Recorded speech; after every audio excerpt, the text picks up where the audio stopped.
organizing, we will discuss about how to define an organizational structure as a sequel from what we discussed in the previous section of organizing tasks.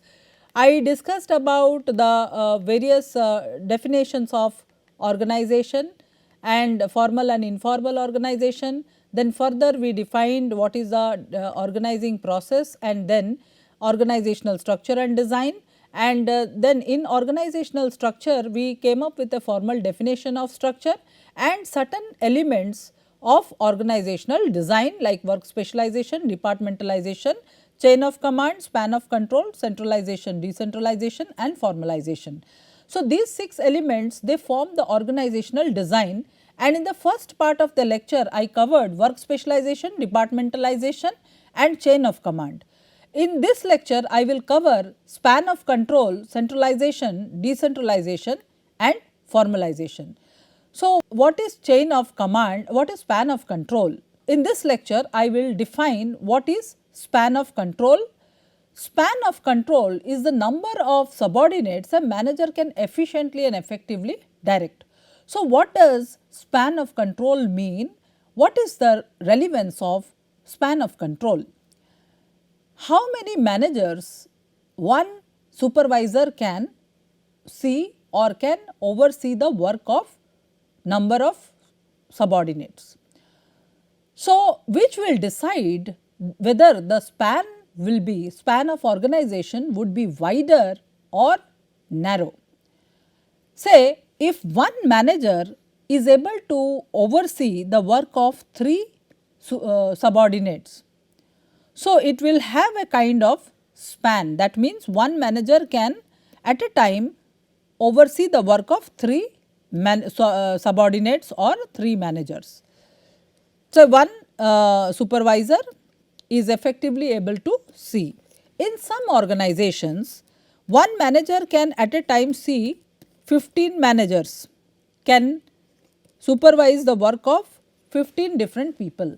So, this can also happen. So, under what conditions will this situation prevail, and under what condition will one manager be able to see only or to be able to supervise only 3 managers. So, this defines the span in terms of wider and narrow span of control. The number of subordinates a manager can efficiently and effectively direct. So, time and again we have been discussing that a manager has to take care of efficiency and effectiveness while executing his tasks. So, it depends on the task of the organization, it varies from organization to organization, what is the goal of the organization, what are the objectives of the organization, what are the various activities to be executed by the manager. Based on that, the span is decided. Wider span of control, wider span of management means large number of employees an individual can oversee, can supervise. It increases organizational efficiency. Narrow span, expense of additional layers of management, increase complexity of vertical communication, encouragement of overly tight supervision and discouragement of employee autonomy. I will discuss about what is wider and how the spans are decided. If a manager is able to effectively and efficiently see a large number of employees, so that means the span will be, there would be less number of managerial levels. There would be say one manager supervising 15 managers or 10 managers at a time. So, there would be less number of managerial levels, whereas if one manager is able to supervise only limited number of managers at a time. So, there would be a larger number of managerial levels in the organization, which will lead to one organization being taller and another being wider. Wider span with less managerial levels and taller span with more managerial levels. So, that is a point of differentiation. There again we will see that in a taller organization, one manager can oversee the work of limited number of subordinates at one time, and another manager can supervise large number of managers at a time. So, that means why the difference arise when the subordinates are more efficient, subordinates are more skilled, their level of competency is too high. So, they can, and they have authority, they have more power. So, they need not require closed supervision. On the other hand, if there is an organization where the employees are less skilled, they need or the nature of task is so which needs close scrutiny or supervision. So, there would be more levels and less employees would be supervised at a time. So, there are, which results in a wider span and a narrow span. Wider span increases organizational efficiency, and a narrow span has some drawbacks like expense of additional layers of management. Like here in this example, we have more levels of management. That means there are more employees, more managers to be recruited in a narrow span. So, it increases complexity of vertical communication or more vertical differentiation, or more levels, managerial levels would be there. Encouragement of overly tight supervision and discouragement of employee autonomy. So, in a wider span there is no need of close supervision and more autonomy and freedom is given to the employees, to the subordinates. So, there is more flexibility, whereas in narrow span there is more rigidity, close supervision, less of autonomy being given and less flexibility. So, organizations with narrow span appears to be like this. With a narrow span, close supervision is required. With a wider span, as I discussed, more number of employees can be supervised by one manager at a time. Wider span will have more autonomy of managers, autonomy, freedom, flexibility, avenues for creativity. Individuals or managers in a narrow span, managers in a wider span, managers in a wider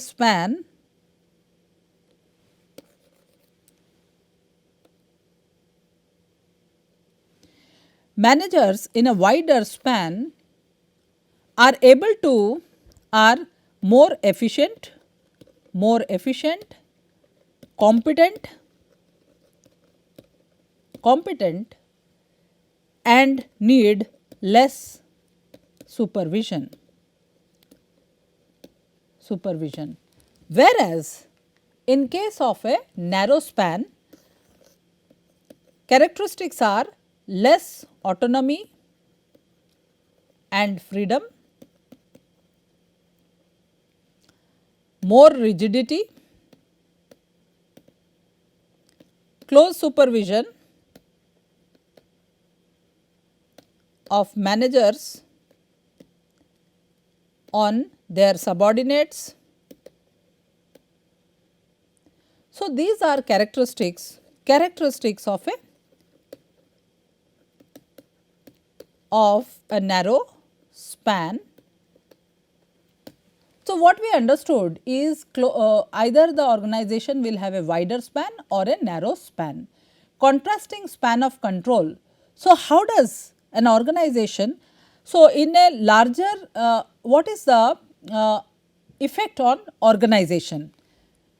When we contrast a narrow span with a wider span, In a wider span, there a span of 8, when one manager is supervising 8 managers at a time, compared to a narrow span where one manager is supervising work of 4 subordinates.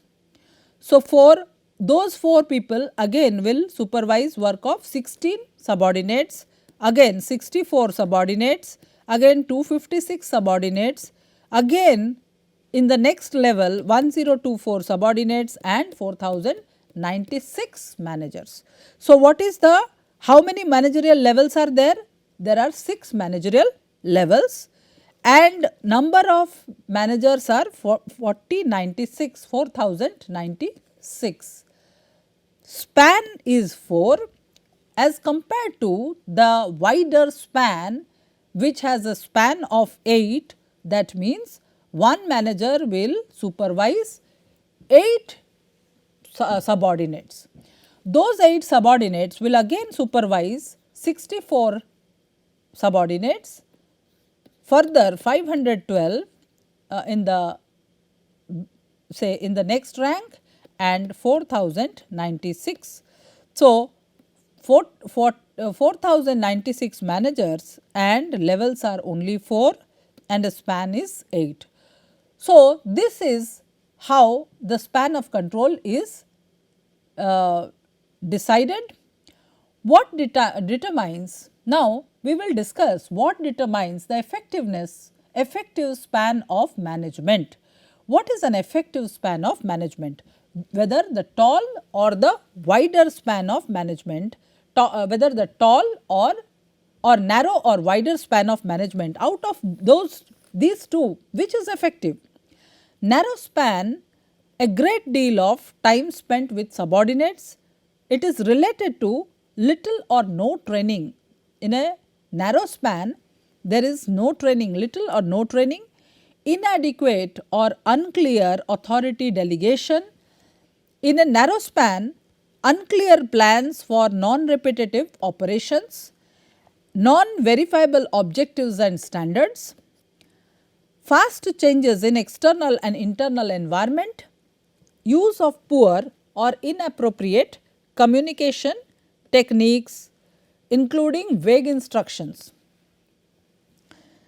ineffective meetings, ineffective interaction of subordinates and superior, greater number of specialities at lower and middle level, incompetent and untrained managers, as because the managers have less competency, they are untrained and the task is complex. So, there is a requirement for closer supervision in a narrow span of control. So, managers do not give autonomy and freedom to the employees who are working under them, assuming that the task is complex, assuming that they are less competent, they have lesser skill levels. Then there is also subordinates sometimes are unwilling to take initiative, to assume responsibility and reasonable risk. Immature subordinates. So, what happens at large is, in a narrow span there is more scrutiny, more rigidity executed by the manager who is supervising the work of others, or the supervisor is having more autonomy and less freedom is given to the subordinates, assuming that they have lesser levels of competency. Whereas in contrast, if you look at the wider span, there is a thorough training of subordinates. Wider span, very little time is spent with subordinates, because assuming that subordinates are more efficient, their level of competence is very high. So, their training, they require less training, and there is a clear line of delegation to undertake well defined task. The task is well defined, a line of authority or delegation of power is also given, well defined plans for repetitive operations, for repeat orders or repetitive behavior or repetitive assignments, where the persons also do not need to have a close scrutiny. Verifiable objectives used as standards. Certain well defined standards are used. In such situations also there is a wider span. Slow changes in external and internal environment. When there is less change in internal as well as external environment, also there is a wider span. Whereas in contrast, when you look at the fast changing business environment, external as well as internal environment, then there is a close scrutiny of subordinates required, and the structure would be taller or with a narrow span of control. Use of appropriate techniques such as proper organizational structure, written and oral communication. When there is a proper organizational structure with written and oral communication, so there would be a wider span. But when there is, say, ineffective interaction or improper communication, inappropriate communication technique, including vague instructions, when instructions are not very clear, not well defined, so in that case the structure has to be narrow, or close scrutiny of subordinates is required. Effective interaction between superior and subordinate. There are frequent meetings, so there is a wider span of control. When there is less frequency of meeting, there is a need for more supervision or a narrow span of control. Greater number of specialities at greater number of specialities at upper level.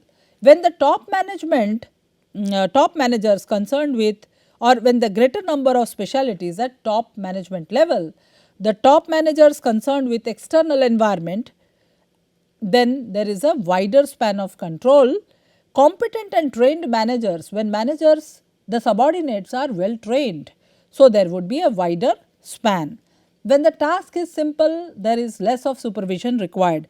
Subordinates are willing to assume responsibility on their own, able to take risk, reasonable risk, and when they are more mature. So, all these attributes define the level of supervision required or not required in either of the cases.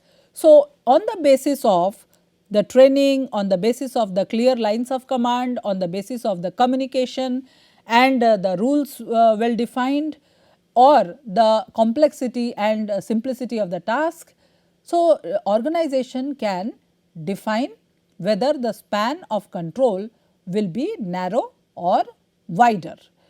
Further, we will discuss about what is centralization and decentralization.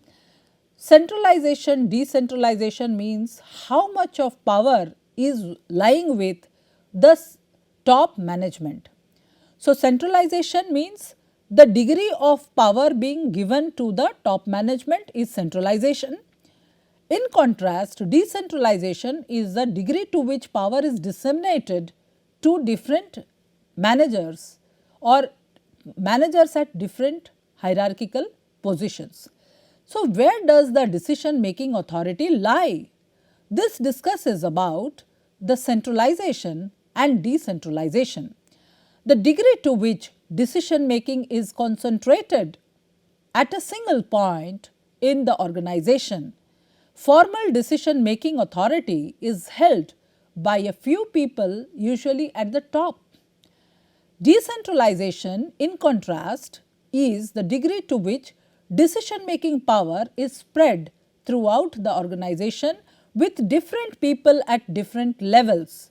So, degree of decentralization decides that the power is given to different individuals, or we say it is employee empowerment. When the formal authority lies with the top management, then we call it power is centralized. Then the next point, next element in organizational design element is formalization. Formalization is basically how much rules and regulations are adhered to in an organization. To what degree will the rules and regulations guide employees and managers.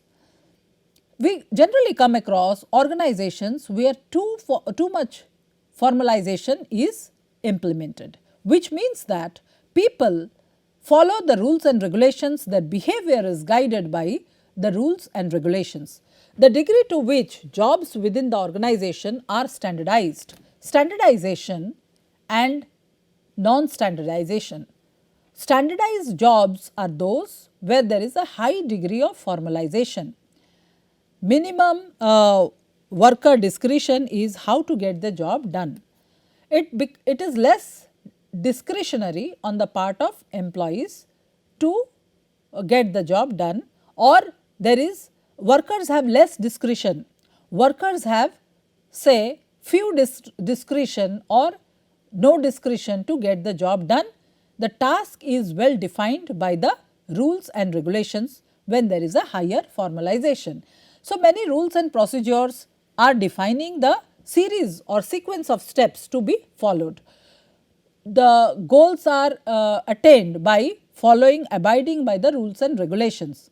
Low formalization means job behaviors are non-programmed, where there is less use of rules and regulations. Employees have maximum discretion, they can select and choose what to do and what not to do. Formalization, there are some problems, reduces organizational flexibility, work rules can undermine productivity, employees feel disempowered, rules become focus of attention.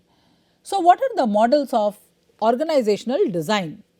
Based on the 6 characteristics of the organizational design elements, that is departmentalization, span of control, chain of command, formalization, centralization and the division of labor.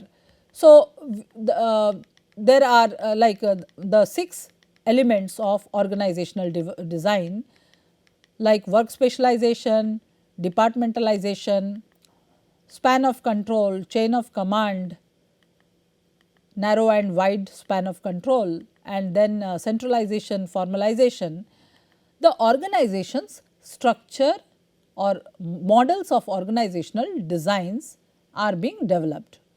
So, there are 2 broad categorizations defined by the management practitioners.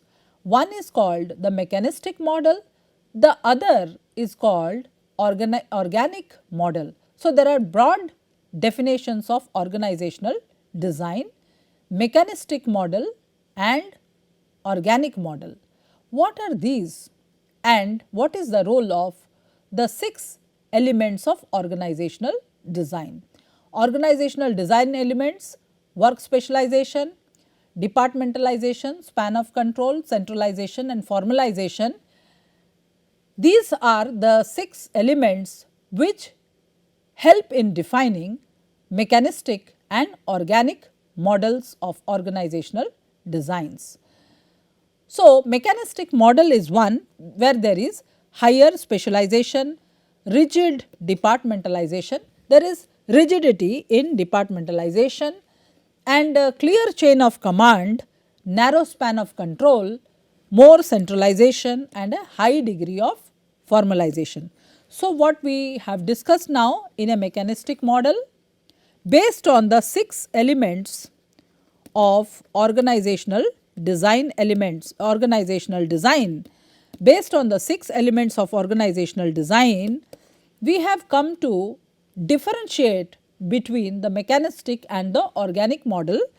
The mechanistic model is one where there is high specialization, rigid departmentalization, clear chain of command, narrow span of control, there is a narrow span of control, high degree of centralization, that means authority with the top management, and there is a high formalization, which means higher obeyance of rules and regulations, or the structure is guided more by formal rules and regulations. Whereas, on the other hand, organic model is the one where there are more cross-functional teams, and unlike the mechanistic model, there is low degree of specialization. More cross-functional teams, there is no high specialization, but there is a lower specialization. Then the second aspect is cross hierarchical teams. Cross functions, that means people move beyond their organizational boundaries or the departments to work for a common work for the to accomplish or to work for a common objective of the group or the committee or the team for which they have been allocated roles. So, what are the characteristics of organic model? Organic model is one where there is emphasis on cross functional teams. Managers are not bound by the departmental rigidity. They can move from one department to another department.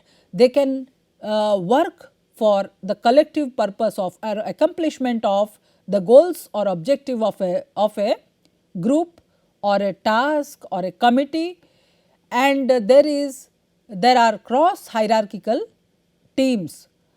They also move beyond the hierarchical boundaries. The hierarchy or the vertical differentiation is also not there. Then there is a free flow of information rather than a chain of command to be followed. Their information can pass on from the top to the bottom. There is a free flow of information dissemination with wider span of control. One manager can supervise larger number of subordinates at one time, and also there is decentralization of power. Power is not bestowed with the top management, and there is a lower degree of formalization. The organic model is bound, or organic model is lesser bound by formal rules and regulations. So, with this, what we have discussed here, we have discussed about the models of organizational design, mechanistic and organic models. We have differentiated them on the basis of 6 elements of organizational design, that is departmentalization, work specialization, chain of command, span of control, centralization, decentralization and formalization. So, what are the factors influencing choice of these two models, mechanistic and organic model? Strategy is one factor which influences, the second factor being organizational size, technology and environment. So, these factors decide what type of structure an organization will have. Strategy, or we can say the business strategy, guides structure of an organization. Innovation, cost minimization or imitation strategy. So, with an innovation strategy, when the firm emphasizes on coming up with innovation, new products every now and then.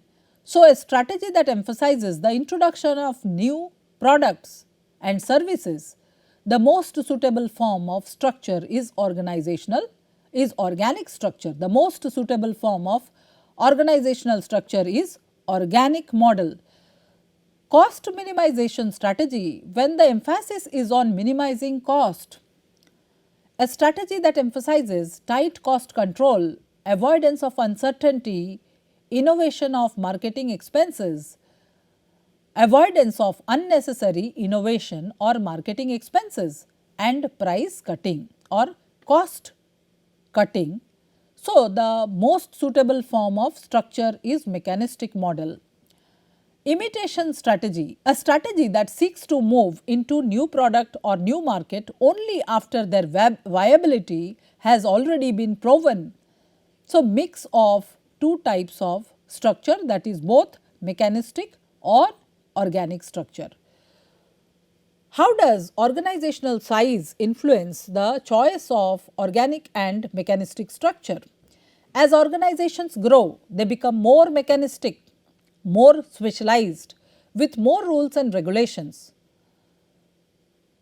So, next is technology.